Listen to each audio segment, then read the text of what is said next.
മൂന്നാമത്തെ ദിവസമാണ് ഷൂട്ട് തുടങ്ങുന്നത് കേട്ടോ. എല്ലാവരും സഹകരിക്കണം. ഇന്നത് പാക്കപ്പ് ആവണം.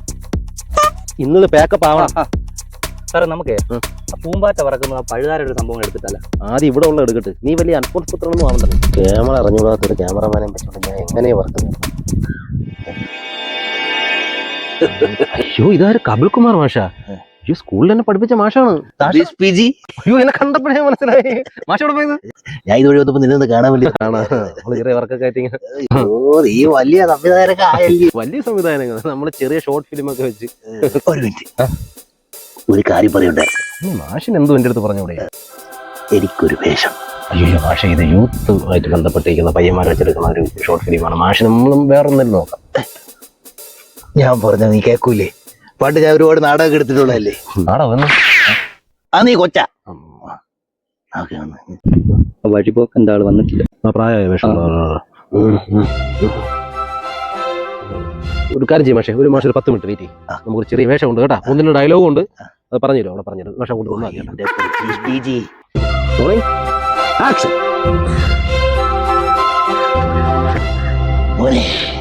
ഇങ്ങനെ നീ വെള്ളം കൂട്ടി കയറിയതാ. പള്ളിയിലെ ചില കണക്ക് പറയാതെ ഒന്നെടുത്ത് കണ്ണു കുടിക്കുന്നത്. നിങ്ങൾ എന്തിനാ അയാൾ അടിച്ചത്?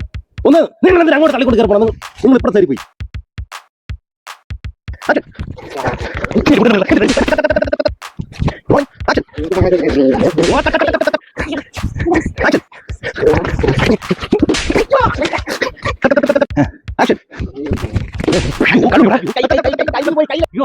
എന്റെ പൊന്ന് സാറെ പറഞ്ഞൊന്ന് മനസ്സിലാക്കും. ബുദ്ധിമുട്ടിക്കല്ലേ പ്രതീഷ് പിജി.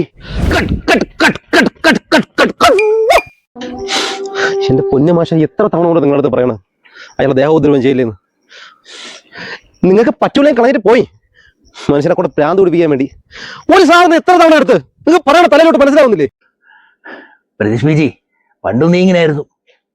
ഒരു കണക്കെടുമ്പോ അത് 10-15 തവണ എഴുതി തന്നാലും നിനക്ക് മനസ്സിലാവത്തില്ല. മണ്ടൻ, ഞാനിവിടെ 10-15 തവണ കാണിച്ചു തന്നിരടാ. എന്നിട്ട് നിനക്ക് മനസ്സിലായില്ലേ? നീ ആണോടെ ഒരു ഡയറക്ടർ? നീ കോപ്പാവും. ഞാൻ ഒരു തവണയും കൂടെ കാണിച്ചു തരും.